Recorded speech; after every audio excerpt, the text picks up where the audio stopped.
Hello and welcome to Talking General Practice, the podcast from GP Online. I'm Emma Bauer, the editor of GP Online. Today on the podcast, I'm talking to Dr. Amy Small and Dr. Kim Rollinson, who are the co-chairs of the BMA's Sessional GP Committee. In this conversation, Amy and Kim discuss the growing job crisis affecting locum and salaried GPs across the country and what needs to happen to address this issue.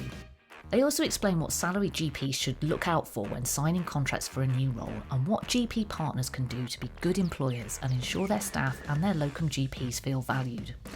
And we talk about the potential impact of the push towards a neighbourhood NHS and what that could mean for sessional GPs, as well as how the rise in portfolio working is helping many doctors manage the intense pressures associated with the day job.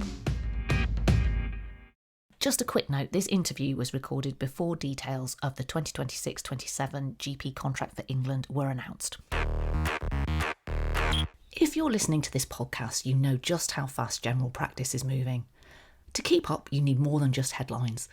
A GP Online subscription gives you expert analysis on the latest news affecting general practice and how it impacts on you.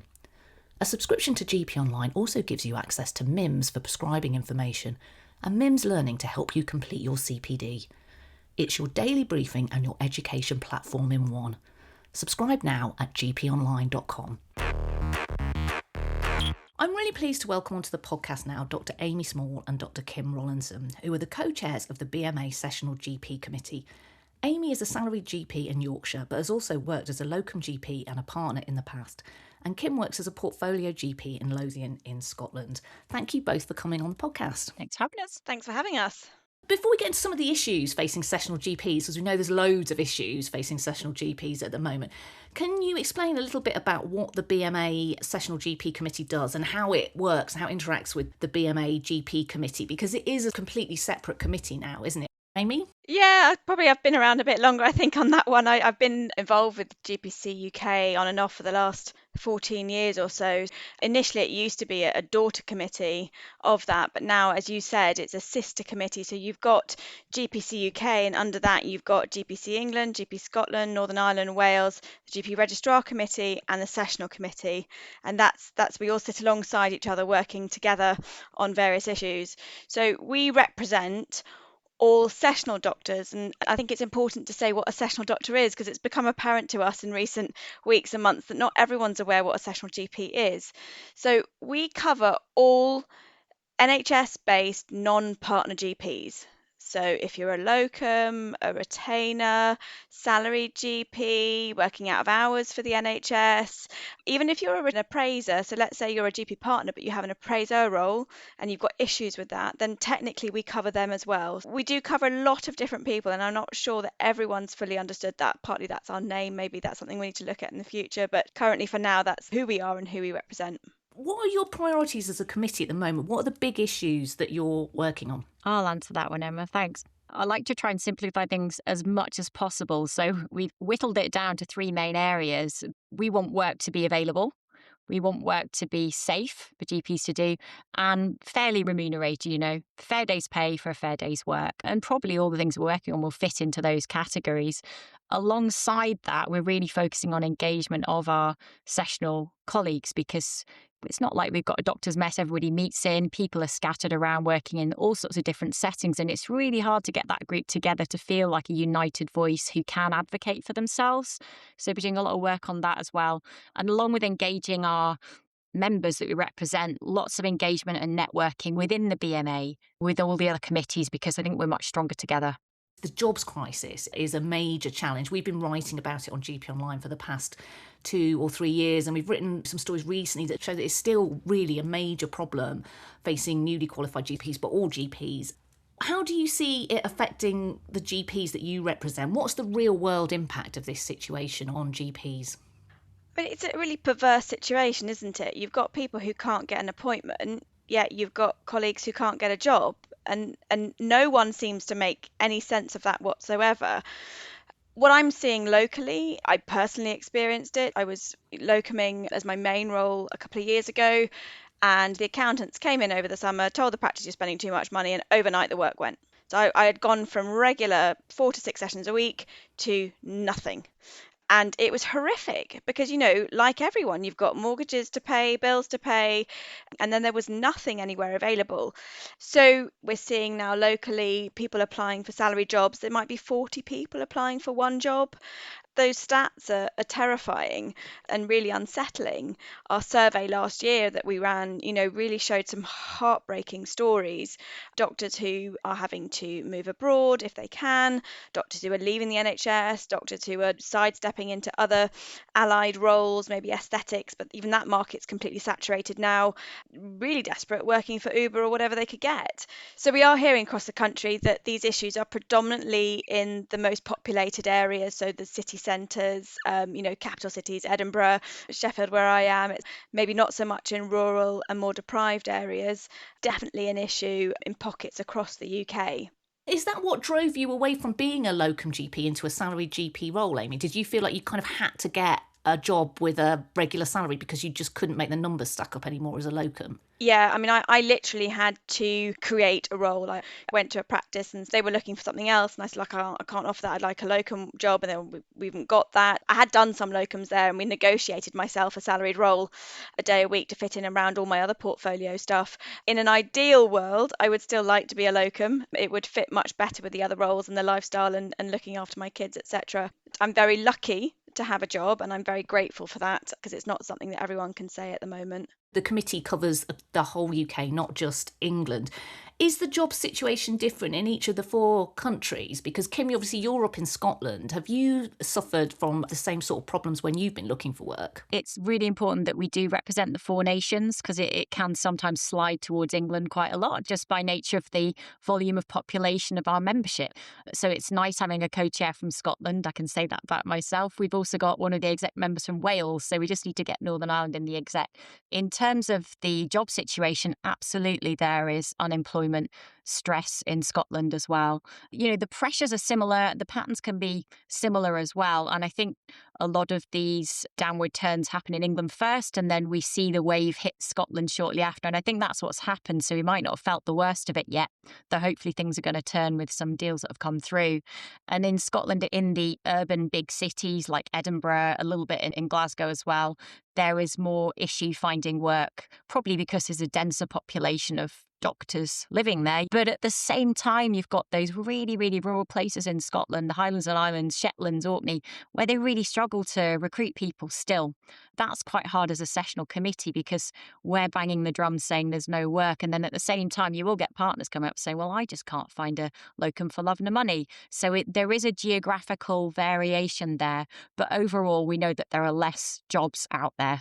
One of the other things that we've written about in recent years as well is that because of this shortage of jobs, it's really hit the rates that locums in particular can get paid for sessions. As the jobs have dried up, so has demand for locum services. And it means that locums are either having to travel a really long way to get work, which obviously takes a big chunk out of their income, or they're not being offered the same sort of rates as they were before. Is that a picture that seems to be happening across the country? I've definitely seen that locally. I mean, we can all comment on our own experiences, and certainly that's market forces at play. And I suppose to an extent, when you're a locum, that is one of the gambles you take. Everything has its risks and benefits, right? And the benefits are that you're very much in control of your weekend diary and you can take that time off for your kids' special events quite easily and not worry about your annual leave. But the risks are when the market forces turn, the rates, it's a race to the bottom on the rates.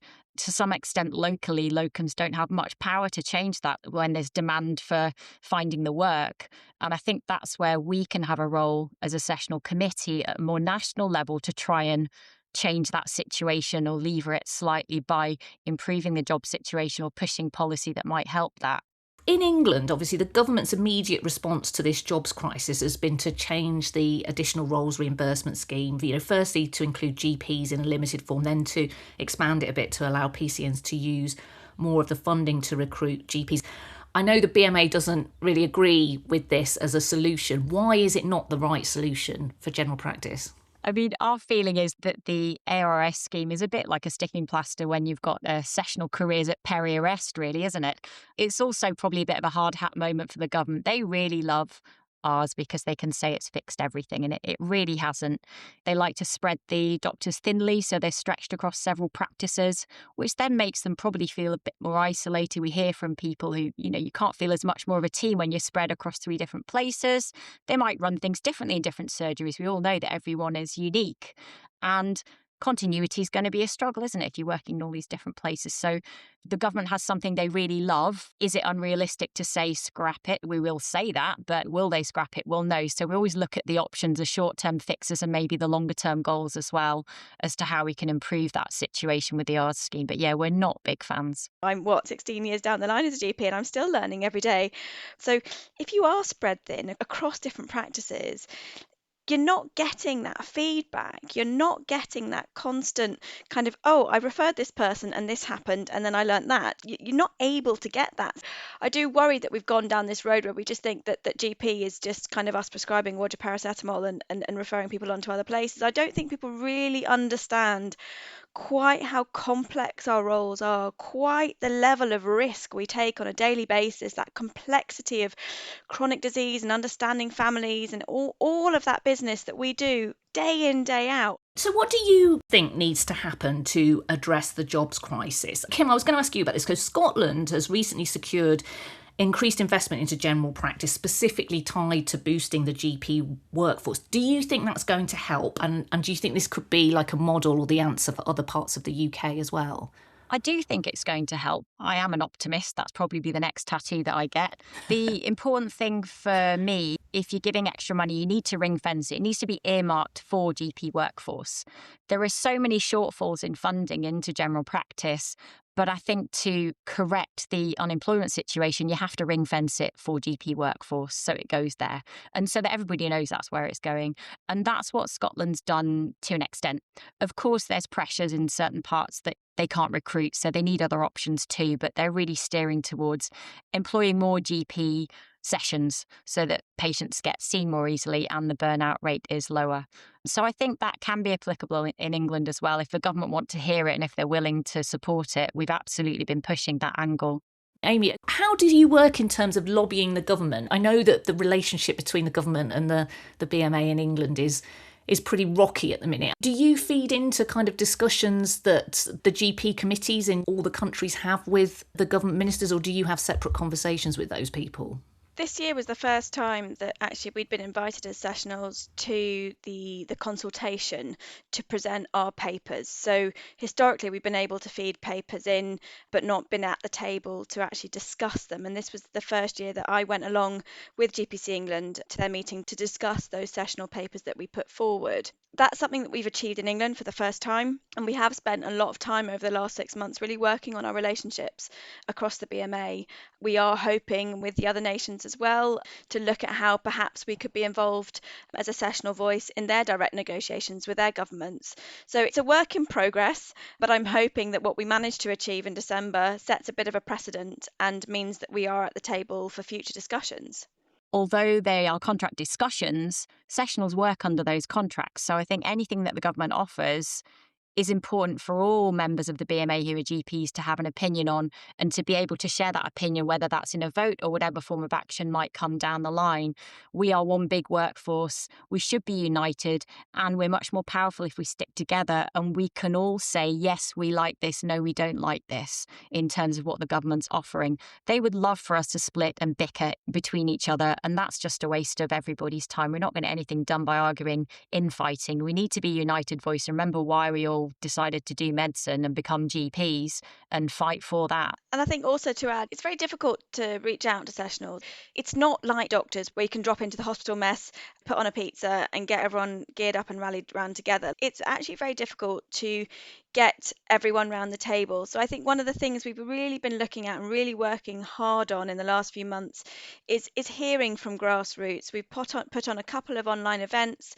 We've got more in the pipeline. We are trying to reach out to to our electorate and say, look, we need to hear from you. What are your concerns? What are we all going to collectively work on together? And I think that's such an important step in anything that comes up in the future. Whatever happens, we have to grow that voice up from the ground. And really, it's important to make sure that everyone gets their voice heard. So that's a big part of what we're trying to do at the moment, is hear from sessionals all around the country to make sure that we do get a unified voice in whatever comes in the future. What sort of feedback have you had in those roadshows, those online roadshow things that you've been doing? What are the things that people are telling you that they want you to focus on? We had our most recent live event and we asked people who were going to join us, who are members, to pre-submit questions. And we kind of rattled that down to, I think, 6 main themes that came out. And the top things people wanted to ask us about and know about was pay and contracts, unemployment, BMA representation, and understanding why we are under the same umbrella, which is a bit complex because understanding BMA structures, frankly, you probably need another degree. There was one around DDRB uplifts and those entitlements and burning out and safe workload. It was a really stark reminder for us that this is now our bread and butter, understanding policy and acronyms and the ins and outs of BMA world and all these different changes that are happening on the landscape. But for the jobbing GP, they're trying to get on with their day job, not finish the day absolutely exhausted, have food on the table. People just want to have a comfortable life, work hard and enjoy their life. And at the moment, they don't understand how to fix things. So we want to be able to simplify the complex for them so they can understand what's going on and how they can advocate for themselves. It also goes to the sort of the GP training, doesn't it? A lot of that vocational training scheme was about learning consultation models and how to explore patients' ideas, concerns and expectations. And it was all the sort of softer stuff of general practice. But the stuff we didn't learn, and I'm still hearing that feedback from residents and trainees, that actually they're still not learning how to negotiate. They're still not learning about what a GP contract is. They're still not learning all the nuts and bolts of actually what their rights are. If you're a locum, you can have a locum contract. There's lots and lots of things that I think people don't realise is out there for them. And that was part of that came through on the chat. You don't know what you don't know, right? And so we're really trying to get that message across, that our website is full of stuff, and just telling them to get in touch. If you've got a question, get in touch with member relations. If it's not for them, get in touch with us at the Sessional GP's email. We are there to listen, and if we know what's going on, then we can hopefully act on it. You mentioned terms and conditions, pay and DDRB uplifts there. There's always been, historically been a little bit of tension between partners on the one hand, salaried GPs on the other, and locums, and maybe a bit of different tension between both of those groups over the years because of various things. This is because partners are basically employing salaried GPs, and terms and conditions can vary quite wildly, can't they, from one practice to another. What do your members tell you about this? Are there concerns about the terms and conditions salaried GPs get in traditional GP partnerships? I think there's a lot of variety. There is variety from the standard model contract. And I think there's also a lack of understanding about the model contract as well from GPs who are getting employed. And also the legalities of it, right? Once you've signed a contract, it's very hard to then modify and improve it because you've already signed on the line. Or actually, once you're working in that role, even if you haven't signed the contract, by working in the role, you've actually agreed to what they're offering you. From that end, I think there's a lot of work can be done for GPs looking for work to understand what a fair contract is and when to check it, and getting involved with the BMA around that. In terms of employers, you hear quite loudly about the rogue baddie partners. There's always going to be a small minority of that. I think there's a good majority of good eggs who employ fairly. And I think there's a good majority of good egg sessional GPs who just work hard for fair pay. And then there's a little bad minority on both sides, those locums that were overcharging 4 or 5 years ago when everybody was desperate for a locum, and those partners that might be single-handed and have loads of salary GPs on not great T's and C's. We want to focus on how we can help empower people from a national level to really stick up for themselves in terms of their contracts right at the start. Because my feeling is if you can get everybody confident that this is just normal, that when you get your contract, you can question it and discuss it, everybody might start doing it. Because right now, with unemployment as the weather at the moment, people are really scared to make any kind of ruckus because they know there's someone waiting behind them who'll just take the job because they need to pay their mortgage. So all of these things just interplay in a very sort of delicate dance of misery right now that we're hoping we're going to be able to shift ASAP.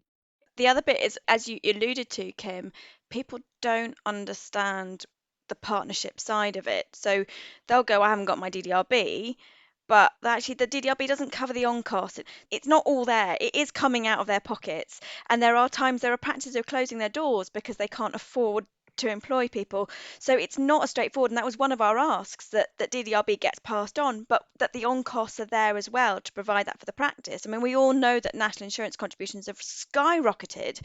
So actually, any money that is coming into the system is just being funneled out as quickly as it's coming in. Yes, we absolutely represent our sessional colleagues, but there is that little nuance in there that sometimes get lost and people don't fully understand the reasons. But we are arguing left, right, and centre that DDRB should be passed on to our colleagues in full, but it'd be great if the on cost came from the top, because then it would be covered and there wouldn't be those battles that are ongoing in some quarters. You talked there about when people start in a new practice, whether they're locums or salaried GPs, that they should make sure they're on top of what's going on in their contract and their job plan as well. What should people be looking out for in those things when they start a new role?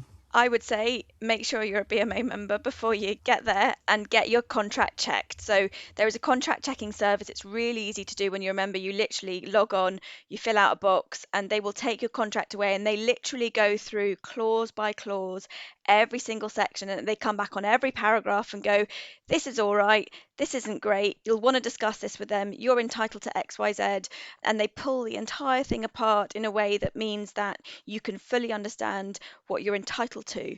That's key when you're starting a salary position. The problem a lot of us have is we often are working in those roles before the contracts are signed, and that's what we've really got to hold off on.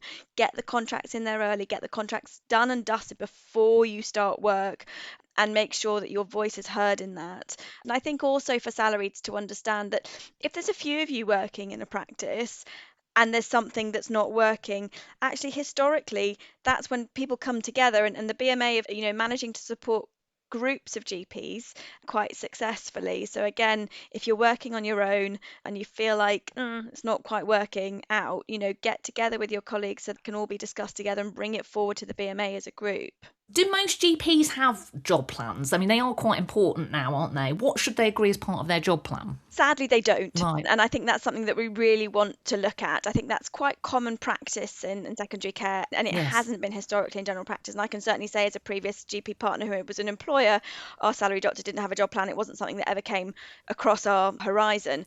But what should it do? It should really look at what your day is going to look like, your patient contacts, when you're doing your house visits, how you're looking after your bloods, blah, blah, blah. What are your hours? The job plan should be reviewed on an annual basis. We have got job planning guidance on our website that's available to all. The important thing for GPs to understand is that job plans shouldn't be unilaterally changed. So if there is something that's coming up on the rise and the practice had to change their opening hours, I think about the 1st of October, for example, this is where GPs should come together and have a discussion and mutually agree on a change to a job plan.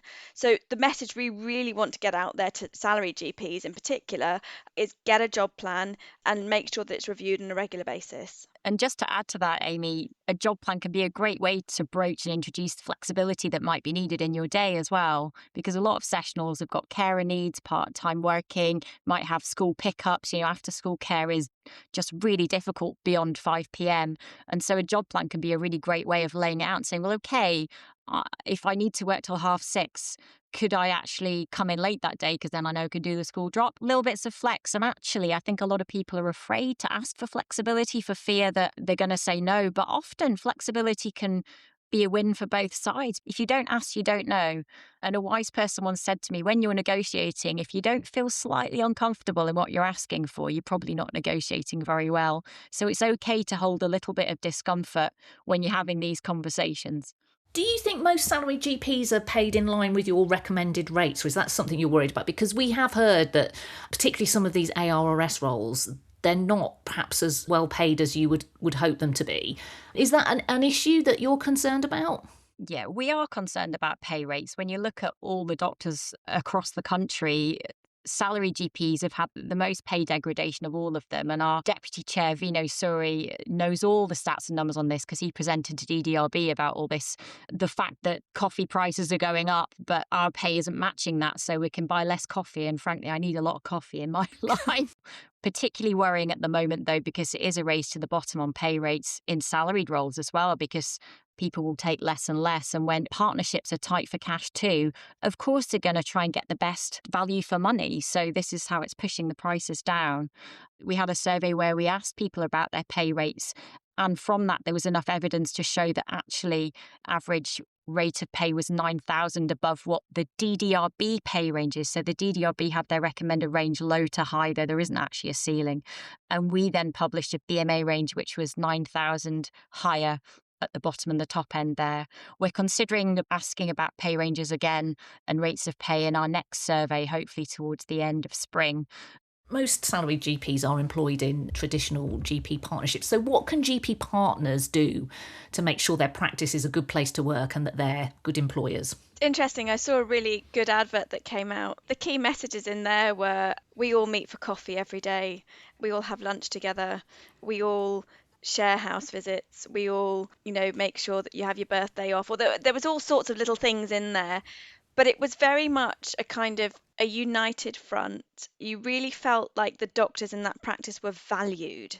And I think it's about making people feel valued. In my practice, I was off sick recently and I still got a birthday card through my front door, little WhatsApp groups and messages and all sorts of things that make you feel valued. And I think that fairness has to really sort of shine through.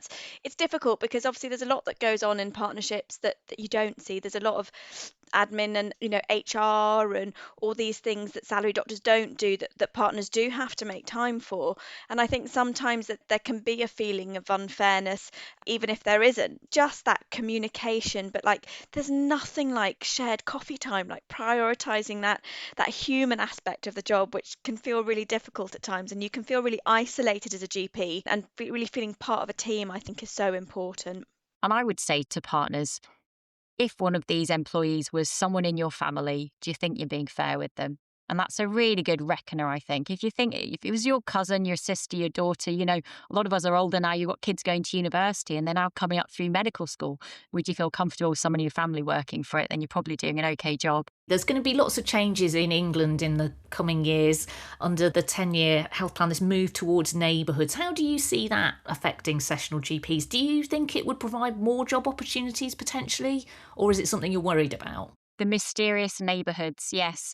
I mean, I think we have to look at anything on the horizon in terms of its potential risks and potential benefits. And if you asked anyone, obviously there's potential benefits because there's people out of work. And if they're needing GPs to work, well, it might provide work for them.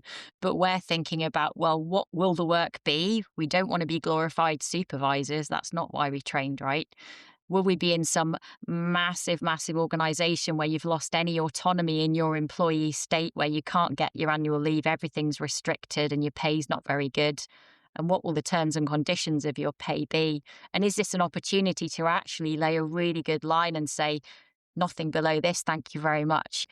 But it's a very, very much evolving state. The worry with all of this is that we could see a shift towards lots of different types of models of how general practice works, how neighbourhoods work in different parts of the country. And, you could end up in places where general practice is very much led by hospitals potentially. Do you get the sense that most salaried GPs would rather be working in a traditional GP partner-led practice, or are some of those models potentially quite good for some people's career development? One of the things we forget sometimes is how flexible working for a general practice can be if you're working for a partnership. All the little things that you can negotiate and change as part of your rota, or if you do need to get out for a parents' evening or whatever it is, that there are many things that we can directly negotiate with our employers on a low level, face to face, and get it sorted. My fear is actually, I've got friends who are consultants who can't get summer holidays. They can't get the time off. It's all very corporate, very structured. Trying to change anything within those organizations, it's like steering a ship. It's really difficult to flex and bend to not only to your needs as an employee, but to your patient's needs, etc. So I'm just cautious about how that would be and aware of what we do have at the moment. I know it's not the case for all salary doctors, and I'm well aware of those that are having a tough time with their employers, but for a lot of us, we are actually able to negotiate things, and you're not going to be able to do that, I don't think, with these big organisations, these big corporate structures. Is there a concern about what that could mean for pay for salaried GPs as well? Well, we're all expendable, aren't we? The further you are away from those structures, the risks, I think, get bigger. So yes, I would be concerned about that. I think the only way that pay would hold is if you start to get a more saturated job market, and then there's a demand for GPs, and then of course when you need to attract them to places, that's when you can start to push up the pay rates a little bit. That's how the market forces work. But at this moment in time, it's a worry because, what kind of pay rate will they do? And we would certainly be pushing for at least on the BMA pay range. But even in private work, 10 years ago when you thought, I'll do a bit of private medicine, I'll earn loads of money. And actually the reality, I haven't done private work, but when you see what they're offering, it's the same or worse than NHS work, just with more targets and all this sort of stuff. So the grass is not greener on the other side. I think, we have our own opinions as individuals about what we need from our work and life. And I can't be presumptuous enough to understand what every sessional GP across this country needs for them. And for some people, they just want a secure job. And for other people, it won't work. And that's the beauty of sessional GP work, is that you can tailor it to what you need. And so I think there's always going to be this homogenous mix of different types of workers in the sessional world. It's interesting, isn't it? Because obviously there's been a big rise in portfolio working. Every GP I speak to now is a portfolio GP. They've got more than, they do clinical practice, and then they've got at least one other job that they're doing. And that's what makes general practice such a brilliant place to work, potentially. It gives people real options over what they do with their careers. But do you think that's part of the reason why we've seen such a big rise in salaried GPs as well, and the downturn in partners, because it's easier to have those kind of portfolio careers if you're a sessional doctor? Speaking from experience, I was an 8-session partner, and then a 6-session partner, and then a 5-session partner, and then a locum. And the portfolio came in as the work got too difficult. So I was an 8-session partner, 55 hours a week, and I burnt out, and I was 30. Again, it comes back to our job is so hard. It is so tiring. It is so challenging. I'm 45, I've got health conditions. I can't do more than 4 sessions a week. 4 sessions is my absolute limit of general practice for my own physical and mental health and the health of my family. So that portfolio bit has come in because the challenge of the day job has become so difficult. If the day job matched what I did in my portfolio jobs and wasn't as demanding and draining and wearing, because I love being a GP. I really, really do love it. But I can only do a bit of it before it makes me ill. And I think I speak for a lot of GPs on that front, that portfolio bit saves you, keeps you going. That portfolio bit keeps you actually in general practice because it gives you a break from it, but still allows you to do it. Partners struggle just as much, and if not more, because of all those demands that come with it. And I can say that having been there and done it, that portfolio has saved me. And yes, it would be very difficult to be a partner with the various roles I have, because my portfolios mean I need to travel and I need to be flexible, and I couldn't be 100% involved in my partnership. If we could make that day job better, if we could improve that, then I think we'd see a lot more people go back into partnership, and I think we'd see a lot more people do more hours of GP. It's just become completely unmanageable.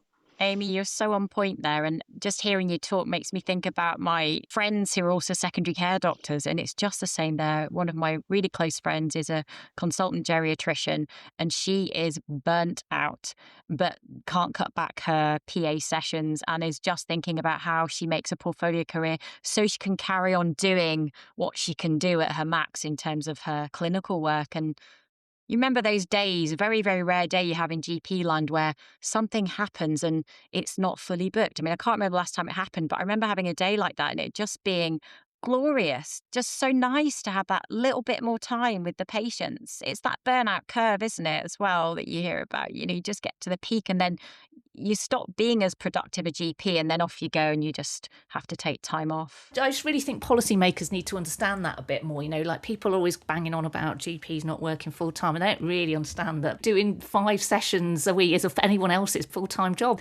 But that's brilliant. Thank you both for coming on the podcast today. I really appreciate it. It's been really great to talk to you. Thank you for having us. It's been so nice to meet you. Yeah, thank you, Emma. It's been a really, really interesting conversation. We really appreciate the airtime as well. Well, that's it for this week. Thanks again to Amy and Kim, and thank you for listening. I'll be back next week for our regular news review, so please do join me then. In the meantime, don't forget you can keep up to date with all the latest news affecting general practice and access lots of other resources on our website at GPonline.com.